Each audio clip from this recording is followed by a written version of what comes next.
حضرت ابو ہریرہ رضی اللہ تعالیٰ عنہ سے روایت ہے کہ میں نے نبی کریم صلی اللہ علیہ وآلہ وسلم کو ثوبان رضی اللہ تعالیٰ عنہ سے یہ فرماتے سنا ہے کہ ثوبان، اس وقت تمہاری کیا کیفیت ہوگی جب تمہارے خلاف دنیا کی قومیں ایک دوسرے کو ایسے دعوت دیں گی جیسے کھانے کی میز پر دعوت دی جاتی ہے۔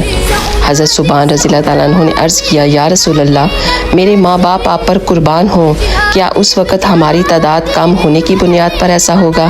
فرمایا، نہیں، بلکہ اس وقت تمہاری تعداد بہت زیادہ ہوگی، لیکن تمہارے دلوں میں وہن ڈال دیا جائے گا۔ صحابہ کرام نے پوچھا، یا رسول اللہ، یہ وہن کیا چیز ہے؟ فرمایا، دنیا سے محبت اور جہاد سے نفرت۔ یا اللہ پاک، فلسطین کے مسلمانوں کی مدد فرما۔ یا اللہ پاک، ہم سے ان کا دکھ دیکھا نہیں جا رہا، تیرے سوا اور کوئی ان کی مدد نہیں کر سکتا۔